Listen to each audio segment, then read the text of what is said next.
वचक आमचं, जिथे तुम्ही तिथे या.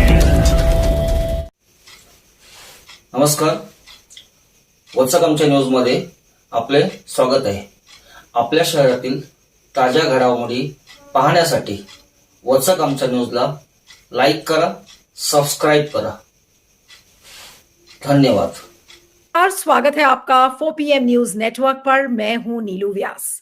आप मुझे कई प्लेटफॉर्म्स पर देखते हैं और आज से मैंने 4 PM न्यूज नेटवर्क के लिए भी काम करना शुरू किया है और मैंने सोचा कि आज की शुरुआत एक धमाकेदार इंटरव्यू से की जाए. और आज एक ऐसा दिन है जब बाजार में मार्केट्स में तबाही मची हुई है. 5 मिनट में 19 लाख करोड़ रुपए स्वाहा हो गए आज. क्यों? क्योंकि डोनाल्ड ट्रंप का जो टैरिफ रेजीम है उसका कहर पूरी एशियाई मार्केट पर और पूरे भारत के मार्केट पर भी पड़ा है. जितने भी स्टॉक्स आप उठाकर देख लीजिए, चाहे वो बैंकिंग के स्टॉक्स हों, चाहे फिर वो आईटी सेक्टर के हों, क्या फिर वो स्टील के हों, या फिर वो मेटल सेक्टर के हों, हर सेक्टर का स्टॉक आज गिरा है. और आज कई लोग 1987 में जो तबाही हमने देखी थी, आज उसकी वजह से जिस तरीके की तबाही दिखी है, आज का सोमवार का दिन लोग ब्लैक मंडे के नाम से आज इसको बोल रहे हैं. थोड़ी सी रिकवरी हुई थी, उसके बाद 19 लाख करोड़ रुपए थोड़े इंप्रूव होकर 16 लाख करोड़ रुपए हो गए. लेकिन ये छोटा मोटा अमाउंट नहीं है. लेकिन सवाल आज ये उठता है कि जब मोदी जी अभी अमेरिका गए थे, तो क्या मोदी जी और उनकी टीम ने क्या ये सोचा नहीं था कि इस तरीके की तबाही हो सकती है? क्या उनको ये नहीं पता था कि डोनाल्ड ट्रंप टैरिफ लगाएंगे तो ये सब हो सकता है? ये तो मूर्खता थी कि आप यूएस गए, आपने कोई भी चीज प्रीएम्प्ट नहीं की, आपने सोचा ही नहीं कि एक बार टैरिफ लगेगा तो क्या होगा, और आपने पूरे देश को इस तबाही के मंजर के बीच में ढकेल दिया. अब आज बेचारा निवेशक, आज इन्वेस्टर क्या करे? जो हमारी आर्थिक स्थिति है आज उसके लिए कौन जिम्मेदार है? क्या मोदी जी ये कहेंगे कि भाई मैंने तो सब कुछ ठीक किया था, डोनाल्ड ट्रंप इसके लिए जिम्मेदार है? आज इसी बात को लेकर हम चर्चा करेंगे. हमारे साथ एक बहुत खास मेहमान आज जुड़ रहे हैं, डॉक्टर सुब्रमण्यम स्वामी, जो कि इकोनॉमिस्ट हैं, बीजेपी के वरिष्ठ नेता हैं और बीजेपी में मोदी सरकार के सबसे बड़े आलोचक भी हैं. डॉक्टर सुब्रमण्यम स्वामी, आपका बहुत बहुत स्वागत है. It's a real pleasure to have you on 4 PM news network. और आज पहली बार मैं आपका इंटरव्यू, डॉक्टर स्वामी का इंटरव्यू आज 4 PM न्यूज पर जा रहा है. So it's really a pleasure to have you. लेकिन आज का दिन सर ब्लैक मंडे कहला रहा है. इस ब्लैक मंडे के लिए कौन जिम्मेदार है, डोनाल्ड ट्रंप या prime minister Modi? Prime minister Modi और कौन? दूसरे लोग जो भी करें दूसरे देशों में. आपको तो अभी तो काफी समय मिल गया, इस पर तैयारी करनी चाहिए थी.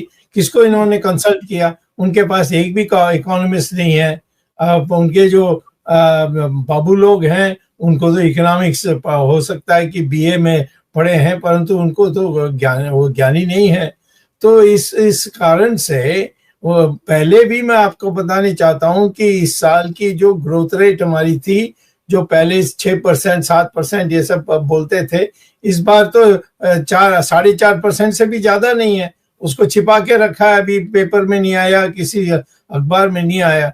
तो मैं समझता हूं कि दोनों इसमें दोषी हैं, हमारे लोग भी. और जो ट्रंप ने किया वो तो इंटरनेशनल ट्रेडिंग में वो कभी भी हो सकता है. इसके माने ये नहीं कि हम उसको दोष दें कि भाई हमारे देश में तुमने खराब कर दिया, आप तैयार नहीं थे. इसमें पूरा जो आपकी जिम्मेदारी है वो आपके ऊपर है. लेकिन मजे की बात यह है कि जब मोदी जी हाल में अमेरिका गए थे, उनको तब तक पता था कि डोनाल्ड ट्रंप टैरिफ लगाएंगे. और अभी से नहीं, डोनाल्ड ट्रंप तो बहुत लंबे समय से कह रहे हैं कि भाई टैरिफ्स लगाया जाएगा क्योंकि अमेरिका के साथ बहुत ज्यादती हुई है. लेकिन फिर भी मोदी जी इस सिचुएशन को प्रीएम्प्ट नहीं कर पाए. आज सब लोग ये कह रहे हैं कि आज जो ब्लैक मंडे दिख रहा है, जिस तरीके से शेयर बाजार में तबाही है, उसके लिए केवल और केवल मोदी जी जिम्मेदार हैं. तो क्या डॉक्टर स्वामी, मोदी जी ने क्या अपनी जिम्मेदारी को नहीं निभाया और अपनी पूरी अमेरिका विजिट को वेस्ट किया? आज एक अपॉर्चुनिटी थी उनके पास बात करने की, लेकिन वो बात नहीं कर पाए, या डोनाल्ड ट्रंप ने उनसे बात की नहीं? क्या हुआ एग्जैक्टली? मोदी के पास कोई टीम नहीं है. चापलूस लोग इधर उधर उसको घेरे हुए हैं, वही उसको पसंद भी है. और इसीलिए उनको जानकारी नहीं होती. ये सारी जिम्मेदारी उन्हीं की है. किसको इन्होंने कंसल्ट किया, किससे बात की, कौन सा इकोनॉमिस्ट से आपको ज्ञान मिला, ये मोदी बता सकते हैं? नहीं बता सकते हैं। और इसीलिए जो अपने को आज तक अपने को बड़े ज्ञानी समझते थे, उनका जो पोल खुल गया है, उससे हम सब लोग संतुष्ट होनी चाहिए कि भाई कम से कम अब हम अंधे में जैसे घूमते हैं वैसे नहीं घूमेंगे हम। इसमें अब उनकी सजा, उनको सजा जो देनी है देनी चाहिए। मैं तो समझता हूं कि आज की जो घटना हुई है उसके बाद मोदी के इस्तीफा मांगनी चाहिए और उनको अब छुट्टी दे देना चाहिए। वो काफी अब 2 बार 10 साल तो वो पूरा उन्होंने कर दिया, अब 12वां साल में चल रहे हैं। तो मैं समझता हूं कि आज उनको खुद सारी जिम्मेदारी स्वीकार करके इस्तीफा देना चाहिए, ऐसा मैं मानता हूं। लेकिन आपको लगता है कि मोदी जी इस बात पर इस्तीफा देंगे कि बाजार में तबाही है और वो इस बात पर इस्तीफा दे देंगे? तो ये तो बहुत ही दूर के सपने हम देख रहे हैं डॉक्टर स्वामी। ऐसा तो कभी हुआ? मैं सपना नहीं देख रहा हूँ, मैं सुझाव दे रहा हूँ, मैं सुझाव दे रहा हूँ। उसको नहीं मानोगे तो और घटेगी मामला और हम और दिक्कत में होंगे और उसके बाद उनको भागना पड़ेगा। आज सोशल मीडिया पर लोग मीम्स बना रहे हैं, मजाक उड़ा रहे हैं कि देखिए किस तरीके से जो हमारी आर्थिक व्यवस्था थी उसको मोदी जी ने एक तरीके से गटर में डाल दिया। आपका क्या मानना है सर? ये इस तरीके की तबाही अगर होगी और होती रही और मोदी जी अगर उसको कंट्रोल नहीं कर पाए तो फिर क्या होगा? आप तो खुद एक इकोनॉमिस्ट हैं, इकोनॉमी को फॉलो बहुत क्लोजली करते हैं। तो जिस रेट से मोदी जी चल रहे हैं, हमारी इकोनॉमी कहां पर जाकर रुकेगी? नहीं, अभी तो नीचे ही जाएंगे। कौन सी ऐसी बात है जिससे लोग प्रभावित होकर अपने पैसा को लगाएं, मार्केट में जाकर के जो दाम बढ़ाना है उसको बढ़ाने के लिए प्रयास करें। इस सब हताश होकर बैठे हैं। मिडिल क्लास सबसे ज्यादा दुखी है। वो तो अब जो साधारण चीज को खरीद सकते थे पहले, अब वो भी नहीं खरीद पा रहे। तो जब सारी जगह में आपकी फेल पहले से थी, ये आया एक झटका दिया है, उसमें आपका सारा पोल खुल गया है। तो मैं समझता हूं कि मोदी को ये तुरंत इस्तीफा देना चाहिए, नहीं तो जो जिनके पास ये शक्ति है वो इनको बाहर करे, ऐसा मैं समझता हूं। नहीं, लेकिन आप जब ये कहते हैं कि मोदी की पोल खुल गई है, तो मोदी की पोल किसने खोली? डोनाल्ड ट्रंप ने खोली है या फिर जो ये सिचुएशंस अब उभर कर आ रही है और जिस तरीके से डोनाल्ड ट्रंप ने मोदी जी को ट्रीट किया है, उस चीज ने उनकी पोल खोली है? नहीं, वो सब तो आपके अखबार वालों से वो सब व्हाइट वॉश कर देते हैं। जैसे वो गए और बड़ी स्वागत हुआ, ये सारी अखबार में आती है, तो ये सब बकवास थी। परंतु जो आज है वो है यानी ठोस जो हुआ है वो है हमारी स्टॉक मार्केट में, हमारी मार्केट में कई जगह में। ये इसको तो कोई छिपा नहीं सकता। ये सीधा सबके ऊपर ये कटाक्ष बनती है। तो इसीलिए मैं कहता हूं कि आज जो है लोगों का आंख खुल गया है और मैं समझता हूं कि अब ये कोई बर्दाश्त नहीं करेंगे मोदी प्रधानमंत्री बने रहे। लेकिन डॉक्टर स्वामी, आपको क्या लगता है कि ये जो मार्केट इरोजन, इतना ज्यादा मार्केट कैप इरोजन दिख रहा है, 19 लाख करोड़, उसके बाद 16 लाख करोड़, ये कितना और लुढ़केगा मार्केट? क्योंकि अब सब ये कह रहे हैं कि भाई अब आपको मार्केट में निवेश करना चाहिए या नहीं करना चाहिए। बहुत सारे लोग हैं जो स्टॉक में पैसे लगा कर वो पैसे कमाते हैं। आज उनके लिए कितना बड़ा धक्का है और आज मोदी जी ने कितना मायूस किया है इन सारे इन्वेस्टर्स को। आज आपकी आंख खुली है। मैं तो कहता हूं पिछले 2 महीने से ये हो रहा है हमारी स्टॉक मार्केट में और कोई इसका प्रचार नहीं कर रहे थे, कोई अखबार में नहीं आ रहा था, कोई इस पर बात नहीं करते थे। ये एक टेक्निकल सब्जेक्ट होने के कारण पब्लिक भी इतनी दिलचस्पी नहीं थी। तो इस में मैं कहता हूं कि जो आज की परिस्थिति है वो उसकी जो अंत में जो होना है वो दिखाई पड़ रही है। परंतु जो आपके सामने जो मामला खड़ी हुई थी वो तो पहले से हमें, मैं कहता हूं कि आप अब देखेंगे, मेरी जो बयान है उसमें मैंने बार बार कहा है कि इकोनॉमी बड़ी बुरी हालत में। जैसे चाइना ने हमारी जमीन ले ली उसको सब मोदी ने कहा कि कोई आया नहीं, कोई गया नहीं, वो झूठ निकला। अब उन्होंने सरेंडर भी कर दिया चाइना को कि अच्छा ले लो और हम नया दस्तावेज लाएंगे आपके सामने। इसी प्रकार से यहाँ भी किसी ने, कौन है इकोनॉमिस्ट? निर्मला सीतारमण को तो एबीसी भी नहीं पता है, और ना वो कुछ करती है, वो उसको बाबू लोग भेजते हैं और दस्तखत करती है, इससे ज्यादा नहीं करती। तो ऐसे सिचुएशन में ये हमारी इकोनॉमी को कैसे ये लोग कंट्रोल कर सकते हैं, ये तो आप ही अनुमान लगा सकते हैं। अभी मैं चाइना के सवाल पर भी आऊंगी डॉक्टर स्वामी, लेकिन आज बहुत सारे जो पिंक न्यूज़पेपर्स हैं, यानी कि जो बिजनेस न्यूज़पेपर्स हैं, वेबसाइट्स हैं, वो ये कह रहे हैं कि this is almost like an economic nuclear war, यानी कि आर्थिक परमाणु युद्ध की तरह एक स्थिति है। और सिर्फ ये एशियाई मार्केट में और भारत के शेयर मार्केट में ही नहीं, बल्कि पूरे विश्व में इस तरीके से tanking down of market shares अगर हो रहा है, तो ऐसे में मोदी जी भारत को कैसे बचाएंगे? सबसे बड़ा सवाल ये, हमारे निवेशकों को कौन बचाएगा?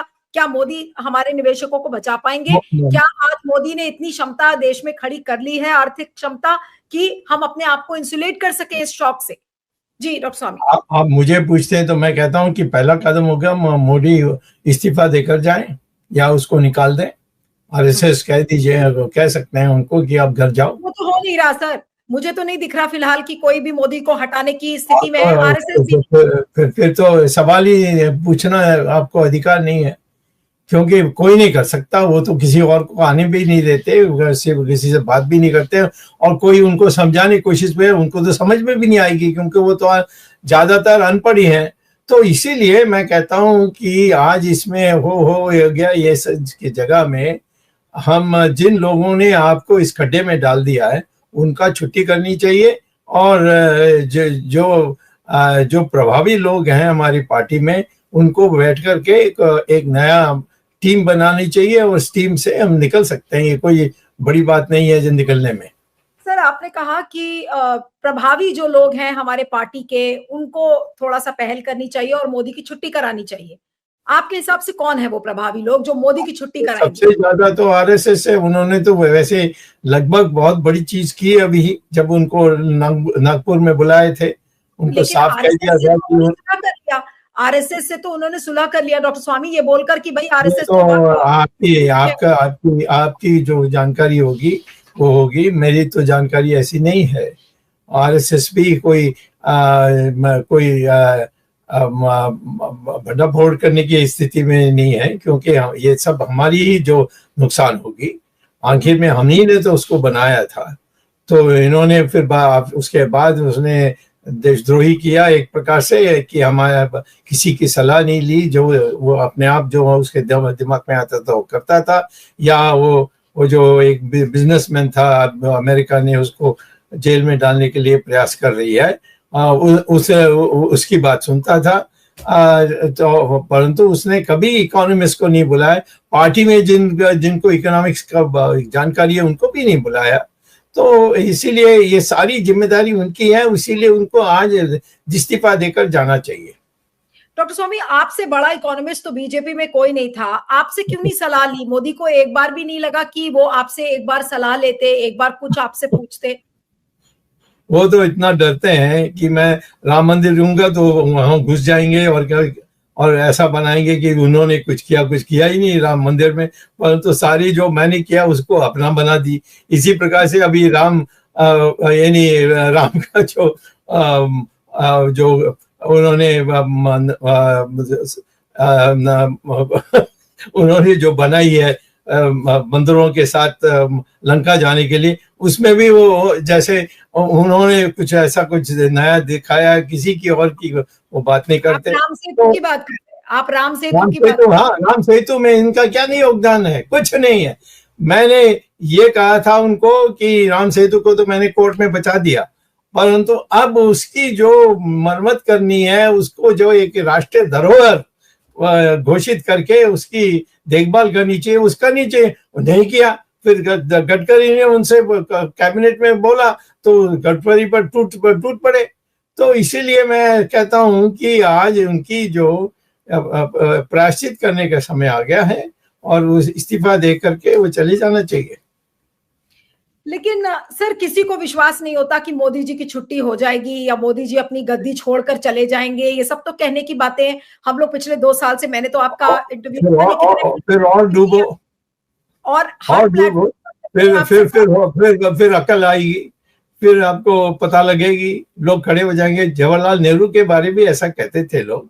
चाइना ने जो किया उसके बाद कहाँ जवाहरलाल नेहरू थे, वो तो जिंदा भी नहीं रह सके, उनकी सारी जो हौसला थी टूट गई थी। तो हमारे देश बर्दाश्त तो बहुत देर तक करेगी, परंतु इस ऐसे ये इकोनॉमी बड़ा इस प्रकार से टूटते रहेगी, गिरते रहेगी, तो मैं कहता हूं कि लोग सड़क पर आ जाएंगे। लेकिन लोग जिस तरीके से इस समय हताश हैं, लोग निराश हैं, इन्वेस्टर्स, कि आज जिस तरीके से सबके पैसे लुढ़के हैं मार्केट में, एक तरीके से स्वाहा हो गया पूरा मार्केट। आज सुबह से मैं देख रही थी, the markets were in absolute red. और आज क्या ये चीज मोदी जी को नजर नहीं आ रही है कि आज किस तरीके की हाहाकार की स्थिति बनी हुई है? मोदी जी क्या अभी भी लोगों को यही बताएंगे कि हम विश्वगुरु हैं, हम किसी न किसी तरीके से? और निर्मला सीतारमन जो बार बार कहती रहती है, अरे हमारे इकोनॉमिक फंडामेंटल्स बिल्कुल सही है, हम गलत नहीं हो सकते, हम बिल्कुल सही है।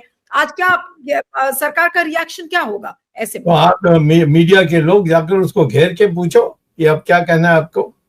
उनका पोल खोलो, उनकी जो अज्ञान है उसको स्पष्ट करो पब्लिक में, ये करनी चाहिए। अब आप किसी का हिसाब नहीं लेते तो फिर कौन फिर आपके लिए काम करेगा? तो थोड़ा तो भय होना चाहिए। अब ये है मौका कि इस तरीके से आप लोगों को धोखा देंगे तो लोग आपके पीछे पड़ जाएंगे। सर आप जिस मीडिया की बात कर रहे हैं वो मीडिया तो शायद उड़न छू हो गया पता नहीं कब। और वो मीडिया जो हिसाब लेता था डॉक्टर मनमोहन सिंह से, और उनके कितने मंत्री तो चले गए, उन्होंने इस्तीफा दे दिया था क्योंकि उस समय मीडिया ने हिसाब लिया था। आज वो हिसाब लेने वाला तो मीडिया है ही नहीं सर, तो मोदी जी से कौन हिसाब लेगा? नहीं, जब और थोड़ा पिटेंगे उसके बाद सबकी हौसला बढ़ेगी। नहीं कैसे पिटेंगे? आप कह रहे हैं मोदी जी और पिटेंगे? जिंदा रहना है तो चापलूसी से जिंदा नहीं रह सकते। तो इसीलिए हमारे देश में लोग, मैंने देखा युद्ध में भी, जब लोग कहते थे कि चाइना ने हमारी बुरी हालत कर दी थी 1962 में, उसके बाद पब्लिक खड़ी हो गई। और फिर लाल बहादुर शास्त्री आए, उसको पहले मजाक में कहते थे वो चिड़िया है, ये है वो है, परंतु उन्होंने पाकिस्तान को जो उखाड़ के फेंक दिया, उससे हौसला बढ़ी। और उसके बाद चीन को भी हमने जगह दिया। मोदी ने तो सरेंडर कर दिया चाइना के सामने।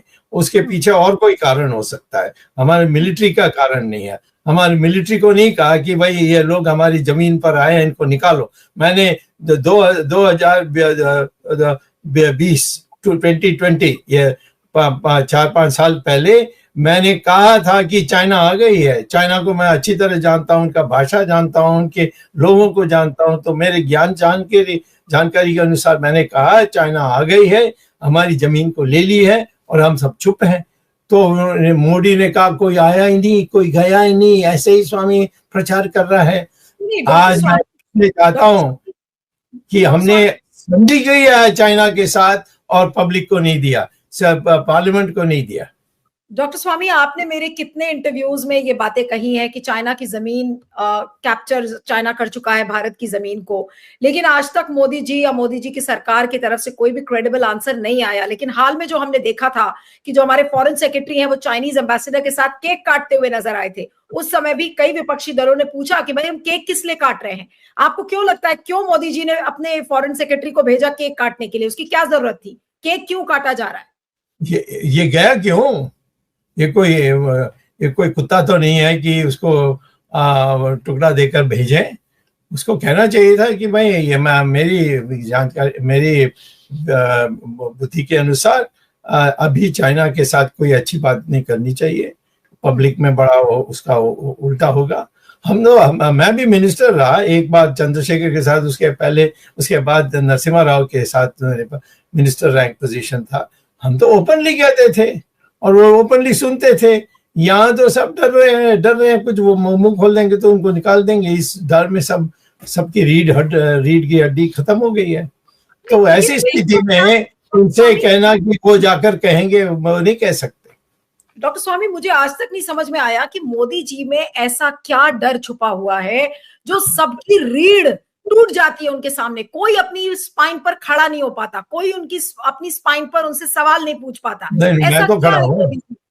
नहीं, आप कोई नहीं मत डॉक्टर स्वामी खड़े हैं, अनडाउटेडली डॉक्टर स्वामी खड़े हैं। लेकिन मुझे ये नहीं समझ में आ रहा है कि जो लोग पार्टी के अंदर हैं, क्या उनकी अंतरात्मा मर चुकी है कि मोदी जी के सामने एक सवाल कोई नहीं पूछ पाता?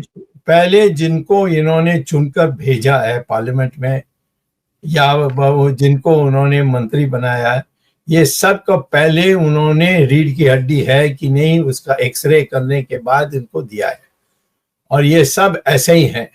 ये कोई भी आ जाए, चाइना आ जाए तो वो साष्टांग दंडावत करेंगे। तो ये मोदी के सामने घुटना टेक कर रहे हैं, ये कोई बड़ी बात नहीं है, क्योंकि इनके चरित्र ऐसे ही है। और ये इनको मोदी ने चुनकर ऐसे लोगों को बनाया है। निर्मला सीतारमण खड़ी हो सकती है भी, मैं जानता हूं उसकी वो भूमिका क्या है, वो कभी नहीं खड़ी हो सकती है। उनका पति उनको छोड़कर चले गया, वो क्या क्या बोल रहा है उससे। अगर उसको चाइना इतना अत्याचार भारत के ऊपर कर रहा है, भारत की जमीन को कैप्चर कर रहा है, फिर मोदी जी की ऐसी क्या मजबूरी है कि वो चाइना के सामने भी साष्टांग करते हैं, डोनाल्ड ट्रंप के सामने भी साष्टांग करते हैं? आखिर मोदी जी को वो क्या गया है? हमारे अखबार वाले क्यों नहीं इसको छापते कि चाइना यहाँ आ गया है, जमीन जो हमारी थी और जहां कोई डिस्प्यूट नहीं था उसको उन्होंने ले लिया है, और मोदी ने भी उसको हाँ में हाँ मिला लिया है। तो ये कहीं नहीं आ रही है। ये तो जैसे सोवियत यूनियन में जब स्टालिन था वैसा है, और आखिर में उसका परिणाम हम सब जानते हैं। जब पहले हिंदी चीनी भाई भाई कहते थे, तो ये तो जवाहरलाल नेहरू कहते थे किसी को बोलने के अधिकार नहीं। मोरारजी देसाई एक बार पार्लियामेंट में कह दिया तो सब उसके ऊपर टूट पड़े कि तुम अमेरिका का एजेंट हो, तुमने इसीलिए कहा है। ये सारी चीजें मुझे भी, ये अमित शाह जो है वो पहले एक दिन कहने लगा हो स्वामी चाइना का आदमी है, उसके बाद उसको डंडा मिली जहां से मिलनी चाहिए, उसके बाद उसने बोलना बंद कर दिया। परंतु बाकी लोगों को इस प्रकार की आपने कहा अमित शाह को डंडे पड़े इस बात के लिए, बोलने के लिए कि डॉक्टर स्वामी चाइना का चाइनीज एजेंट है, तो कहां से उनको फटकार मिली होगी अमित शाह? वो तो बीजेपी एक ही कर सकते हैं, वो आरएसएस कर सकती है। कोई आरएसएस का लीडर ने जाकर किया होगा, मैं नहीं जानता, मुझे किसी ने बताया नहीं। पर उसके बाद वो चुप हो गए, कुछ बोलते नहीं। आरएसएस के लोगों से बातचीत होती है डॉक्टर स्वामी? अभी तो कोई जल्दी कारण नहीं है मुझे बात करने के लिए, मिल जाएंगे तो फिर तो बहुत बात होती है। लेकिन मुझे उनसे कुछ कहने के लिए कुछ बाकी नहीं रहा। एक शुरू में मैं हर 2 महीने के बाद मोहन भागवत को मिलता था, और फिर उसके बाद सारी बातें हो गई थी, तो मैंने कहा अब आगे से मिलने की जरूरत नहीं है। और तो मैं तब मिलूंगा, बट आरएसएस के लोग इधर उधर मुझे मिलते रहते हैं। मैं कभी एयरपोर्ट में जाऊंगा तो मिल जाएंगे, तो फिर वहाँ बैठ के बातचीत करेंगे। हमारी तो वो एक रिश्ता है जो कभी टूट नहीं सकती। इसीलिए मैं कहता हूँ कि मुझे मिलने की जरूरत नहीं है। जो वो निर्णय करते हैं वो तो मैं मानने वाला हूँ, और ये यदि मुझे कुछ कहना है तो मैं कह दूंगा, वो सुन लेंगे, तो ये तो होगा ये। डॉक्टर स्वामी, एक नया रीअलाइनमेंट देश में देखने को मिल रहा है। पॉलिटिकल रीअलाइनमेंट की मैं बात कर रही हूँ, जब से वक्फ अमेंडमेंट बिल पास हुआ लोकसभा और राज्यसभा में। अब आप ये देखिए कि जेडीयू के अंदर लोग इस्तीफा दे रहे हैं, आरएलडी के अंदर लोग इस्तीफा दे रहे हैं, और काफी दबाव में लग रहे हैं नीतीश कुमार और जयंत चौधरी जैसे लोग। आपको लगता है कि ये लोग, एक ऐसी स्थिति आएगी जब मोदी जी से अपना सपोर्ट विड्रॉ कर लेंगे? क्या ये लोग अपना समर्थन मोदी जी से वापस लेने की स्थिति में दिखते हैं आपको? उसके पहले मोदी को छुट्टी कर देना चाहिए, नहीं तो छुट्टी के बाद में बात करते हैं। आपको लग रहा है कि सरकार गिरेगी? छुट्टी नहीं, सरकार इतना जल्दी गिरेगी नहीं, क्योंकि ये लोग भी सरकार के बिना तड़पेंगे। क्योंकि उनको कोई कुछ देने वाला नहीं है। तो जो उनके पास है, आज है, दुखी है, आलोचना कर सकते हैं, मिलकर बोल सकते हैं, परंतु वो छोड़ नहीं सकते। अब दूसरे कोई पार्टी उनको आकर अपने कंधे में बैठाएंगे, ये अभी तो किसी के वो हैसियत नहीं है। तो मैं समझता हूँ कि वो कभी नहीं छोड़कर जाएंगे। आपने कहा कि मोदी जी की छुट्टी पहले हो, उसके बाद देखा जाएगा, तो इसका मतलब ये है कि जो ये बैसाखियां हैं, चंद्रबाबू नायडू, नीतीश कुमार, चिराग पासवान, जयंत चौधरी, ये जो मोदी जी की बैसाखियां हैं, क्या ये लोग एक ऐसी सिचुएशन क्रिएट कर सकते हैं जहां पर मोदी जी हट जाएंगे और फिर सरकार एनडीए की चलती रहेगी? क्या ये लोग ये किसी को हिम्मत नहीं है इस। और क्या कारण है मैं नहीं कहता हूँ, क्योंकि हमारी पार्टी में नहीं है, तो इसलिए मैं नहीं कहूँगा। वो आए हैं हमारी पार्टी के साथ गठबंधन करके सरकार बनाई, और मेरे कहने पर ये चले जाएं और सरकार गिर जाए तो सारा बोझा तो मेरे ऊपर होगी। तो मेरा तो 1 पॉइंट प्रोग्राम है, मोदी निकल जाए, उसके बाद पार्टी जिसको बनाना प्रधानमंत्री बना दे। और मैं समझता हूँ कि बहुत शीघ्र ही हमारी पार्टी और सरकार और हमारी जो अर्थ प्रणाली है वो सुधर जाएगी। लेकिन डॉक्टर स्वामी, एक चीज, आप तो बहुत टाइम से ये बात कहते आए हैं, आपने हमेशा मोदी जी का विरोध किया, आपने कहा कि भाई मोदी ठीक नहीं है पार्टी के लिए, आपने कई प्लेटफॉर्म्स पर मेरे साथ बातचीत में भी ये बात कही, लेकिन कोई भी मोदी को हटाने की स्थिति में नहीं है। मैं तो पिछले आपको 2-3 सालों से सुन रही हूँ ये बात कहते हुए, लेकिन ना आरएसएस सुनता है, ना बीजेपी के अंदर कोई इस बात को सुन रहा है। तो आपको लग रहा है कि कभी भी कोई मोदी जी के खिलाफ कोई बात सुनेगा बीजेपी के अंदर या आरएसएस के अंदर? नहीं, मैं समझता हूँ कि वो सब समझते हैं कि समय ये उपयुक्त समय नहीं है, ये अच्छा समय नहीं है, इस तरीके से ही कहते हैं। मुझे ये नहीं कहते हैं कि नहीं तुम जो कर रहे हो ठीक नहीं कर रहे हो, या ऐसा नहीं बोलना चाहिए। वो जब मोदी जाता है उनके पास, वो कहते हैं कि भाई वो तो इंटेलेक्चुअल है, बड़ा इंटेलेक्चुअल है, इकोनॉमिस्ट है, ये है, उसने इमरजेंसी में क्या ना अच्छा काम किया, उसने हमारी राम मंदिर को बचा दिया, उन्होंने राम सेतु को बचा दिया, इन सारी चीजों को सुनाते हैं उनको। कहते हैं कि भाई ये अभी जो क्या है अकेला वो बोलते रहता है, तुम्हें चिंता नहीं करनी है। तो मोदी का वो मुझे मेरी रक्षा तो करते हैं, परंतु अप्रत्यक्ष रूप से करते हैं, तो बस वो काफी है मेरे लिए। तो आप इतना मुखरता से बोलते हैं, तो आपकी जो रक्षा या सुरक्षा वो आरएसएस करता है, वरना आरएसएस नहीं करता है। आरएसएस हाँ में हाँ मिलाने के लिए तैयार नहीं है। मैं तो आरएसएस का मेंबर नहीं हूँ ना, तो मुझे कुछ मिलाना या अंदर कमरे में लेकर के बताना ये वो होगा नहीं मेरे साथ।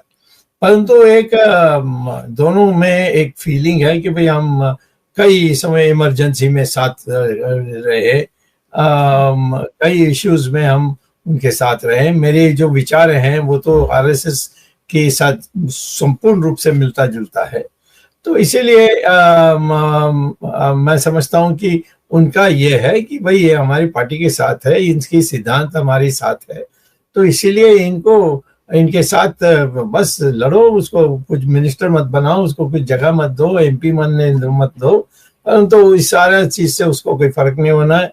वो तो कितने बार एमपी बन गए, कितने बार मिनिस्टर पहले ही बन गए, तो इसीलिए मैं समझता हूँ वो एक काइंड ऑफ एक शॉक ऑब्जर्वर हमारे लिए है, और वो पर्याप्त है मेरे लिए।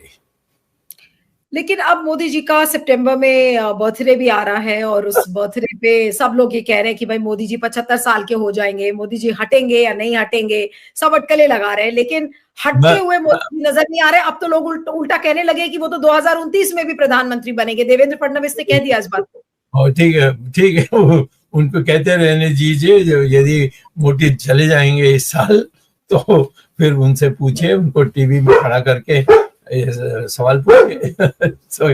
ऐसा ही होगा। आपको लग रहा है कि मोदी जी अगर तीसरी मतलब 2029 में भी प्रधानमंत्री बन सकते हैं? नहीं, नो चांस। वो तो एक महीने से ज्यादा होंगे, वो भी मुझे आश्चर्य होगा। यानी आप ये कह रहे हैं कि 1 महीने से ज्यादा वो प्रधानमंत्री नहीं बनेंगे, मतलब नेक्स्ट मंथ उनकी ऐसा मेरे अनुमान है, और जो बातें हुई हैं मेरे साथ इधर उधर और अनौपचारिक बातें, उसके अनुसार मैं कह रहा हूँ। और मैं तो खुला बोलता हूँ, आप जानते हैं, कभी कुछ छिपाता नहीं हूँ। मुझे नहीं, किसी ने आपने कहा कि जो आज ये एक आम राय बनी है कि हम आगे नहीं बढ़ सकते, मोदी प्राइम मिनिस्टर है तो उसको आपने जाना ये कहा कि अगले और ऐसा नहीं जाना चाहिए जिससे गंदगी फैले। नहीं, आपने कहा कि 1 महीने में मोदी जी की छुट्टी होगी, आपको अनौपचारिक ऐसा मुझे लगता है। और ऐसे आज की घटना हो जाए इस प्रकार से और इससे हम बाहर निकल नहीं सकेंगे तो निश्चित इसकी छुट्टी होगी। और मैं आपको बता रहा हूँ कि विदेशों में जो बड़े बड़े देश हैं ये सब इसके खिलाफ हो गए, इसीलिए आजकल वो थाईलैंड जाता है या श्रीलंका जाता है या मॉरिशस जाता है, तो उनको कोई बुलाने के लिए तैयार नहीं है। सब कहते हैं कि भाई तुम अपने घर में रहो। नहीं, तो क्या अब मोदी जी एक बैगेज हो गए हैं इंडिया के लिए, भारत के लिए? हाँ, बात यह है जो आपने बहुत बड़ी मीठी भाषा में कहा है, हम तो थोड़ा कड़वा भाषा में कह सकते हैं, परंतु मूल बात आपकी सही है। यानी कि मोदी जी आप कह रहे हैं कि भारत के लिए बोझ हो गए हैं। हाँ, ये नेचुरली, बिकॉज उसके पास कुछ आइडिया ही नहीं है। क्या है उसके आइडिया? कोई कुछ करने के लिए कौन से परिवर्तन करेंगे? कोई आया ही नहीं, कोई गया नहीं, चाइना के बारे कह दिया। उसको तो माफी मांगना चाहिए। मैंने गलती से ये मुझे गलत सूचना मिली, मैंने कर दिया और चाइना यहाँ चले गया, वहां आ गया। उल्टा उन्होंने जाकर जमीन ही दे दिया चाइना को जो हमारी है। Each time I interview you, you say this about the land which has been captured by the Chinese. You also say that Modi should apologize. You also say that Modi should resign. लेकिन कोई भी ऐसी चीज होती हुई नजर नहीं आती दूर दूर तक। और लोग कहते हैं कि अरे भाई आप लोग बात करते रहिए। बहुत लोग मुझे सोशल मीडिया पर लिखते हैं कि अरे भाई आप लोग तो बात करते रहिए, लेकिन मोदी जी कहीं नहीं जाने वाले, वो यही रहेंगे। वो ठीक है, वो तो मैंने सुना था जवाहरलाल नेहरू के बारे भी और सोनिया इंदिरा गांधी के बारे भी। इमरजेंसी, अब तो कोई इमरजेंसी हटने वाली नहीं है, तुम कितना भी चिल्लाते रहो, कुछ भी करो। और मैं उस समय मौज ले रहा था, कभी विदेश गया, कभी आया, पार्लियामेंट में गया। इंदिरा गांधी मुझे पकड़ने गई, इतनी चिड़ी, क्या मैं बोलूं। मेरी सारी सामान, देश के घर में जो सामान थे सब उठा। मेरी 2 लड़कियां जो हैं, जब मैंने 5 साल और 3 साल, अब उनको परेशान करके पुलिस आती थी। तो ऐसे सब हमने सहन किया, पर अंत में इंदिरा गांधी को जाना पड़ा, उसको जेल भेजे हम। 20 दिन उसने तिहाड़ जेल में पूरा काटा उसने। तो मैं उसके बाद इंदिरा गांधी बदल गई। आपने इंदिरा गांधी को जेल भेजा, तो क्या मोदी जी को भी जेल भेजने का प्लान है? जरूर, कई ऐसे बातें हैं जिस पर हमें जांच करनी पड़ेगी और कौन से हैं ऐसी बातें, वो बाद में बताऊंगा। नहीं, कौन सी ऐसी बातें हैं जिसको आपको लगता है कि मैंने कहा ना, मैं अभी तो बताऊंगा नहीं, परंतु जरूर ऐसी बातें हैं जिसमें सारा पार्टी एक हो जाएगी। कौन सी सीक्रेट बात है जो आप अभी नहीं शेयर नहीं कर सकते? नहीं, हम अभी उसका समय नहीं आया, तो कहीं को मैं बोलूं। फिर आप पूछोगे क्या प्रूफ है, कहाँ से लाए हैं, ये सारी चीजें बढ़ाते जाओगे आप। यानी कि आप अभी रहने दीजिए। मैं इतना कहूंगा कि इन्होंने जितनी अपराध की है, इस अपराध के कारण ये जरूर जेल जाएंगे। No, but you said that you are in the process of collecting the evidence. Is that no? I don't have to collect. I've already collected. I've got it with me. Oh, you already collected the evidence. Yeah, I've got it with me. तो आप वो अगर सबूत आपने इकट्ठे कर लिए, PIL डाल सकता हूँ चाहिए तो, पर नहीं डालूंगा। पर क्यों नहीं डालेंगे जब आप मोदी जी का विरोध कर रहे हैं? मुझे लगता है कि भाई मैं तो PIL जब डालता हूँ जब मुझे लगता है कि मैं इसको आंखी तक ले जा सकता हूँ। जैसे राहुल गांधी का मुझे कब मिला, 2017 में मिला था कि इसने ब्रिटेन का लिया है। मैंने कहा अभी मैं बोलूंगा तो फिर सब ना कहेंगे, कोई ऐसी बात निकालेंगे, सब हो जाएगा। तो इसकी सारी दस्तावेज तैयार करनी चाहिए। उसके बाद मैं कोर्ट में गया, दिया है, अब वो फंस गया है। यानी कि डॉक्टर स्वामी, आपने मोदी जी के सारे दस्तावेज तैयार कर लिए हैं, और ऐसे दस्तावेज जिससे मोदी जी सीधा जेल जाएंगे। वो जेल भेजने वाले तो हमारे जो न्यायाधीश हैं वो ही फैसला कर सकते हैं। मुझे लगता है कि वो उसमें इतनी तथ्य है कि वो जरूर उनको जेल जाना पड़ेगा। नहीं, तो मैं वही पूछ रही थी कि आपके पास ऐसे दस्तावेज हैं जिससे कि मोदी जी जेल जरूर जाएंगे? जाना चाहिए, मैं कहूँगा कि जरूर जाएंगे, तो मैं कह नहीं सकता, मेरे हाथ में नहीं है। मुझे होम मिनिस्टर बना दो, मैं भेज दूंगा। ओके, सो अब आज जो हमारा पूरा कॉन्टेक्स्ट था बात करने का, that was the blood bath which was seen in the market, and जिस तरीके का ब्लैक मंडे दिखा, आपने कहा कि मोदी जी को उसके लिए इस्तीफा देना चाहिए, मोदी जी की इस पर छुट्टी होनी चाहिए। अब वो होगा या नहीं होगा ये पता नहीं है, लेकिन मोदी जी की shelf life in political career आपको कितनी लंबी दिखती है? आपका विजडम क्या कहता है कि मोदी जी अभी कितने दिन और चलेंगे बतौर प्रधानमंत्री भारत? मुझे आश्चर्य होगा कि वो अपने जन्मदिन के तक निकल पाए कि नहीं, और उसके पहले ही कुछ हो जाएगा। जन्मदिन के पहले आप कह रहे हैं मोदी जी की छुट्टी हो जाएगी? हाँ। ऑलराइट, ओके, सो लास्ट में बस चलते चलते डॉक्टर स्वामी, आप कोई एडवाइस मोदी जी को इस समय देना चाहेंगे? मैं क्या एडवाइस दूंगा, मेरा तो एडवाइस में जहर भरा हुआ है, ऐसा वो सोचेगा। मैं तो मेरा कर्तव्य है कि इस देश की रक्षा करनी चाहिए। डॉक्टर स्वामी, आप मोदी जी के वेलविशर हैं या नहीं? नहीं, बिल्कुल नहीं हूँ, इसमें कोई सवाल ही नहीं है।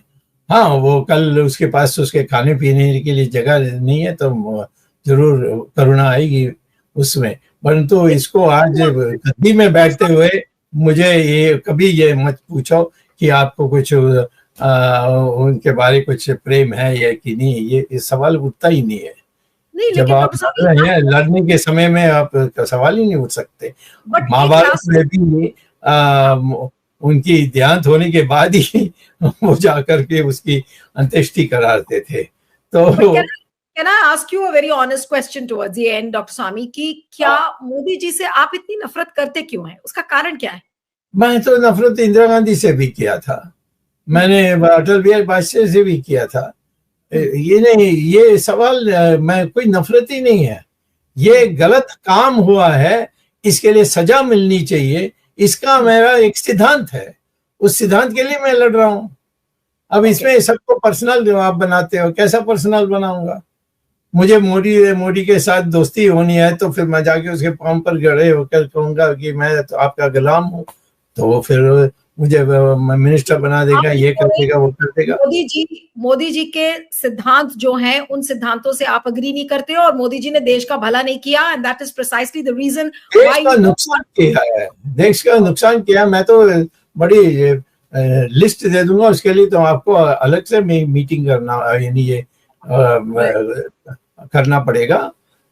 ये जो आप कर रहे हैं टीवी में, उसमें बोलने के लिए अलग से करना पड़ेगा। वैसे बहुत ऐसे हुए हैं, उसके समय भी आएगा, आप खुद इसकी राय होंगे कि मैं इस पर बोलूं।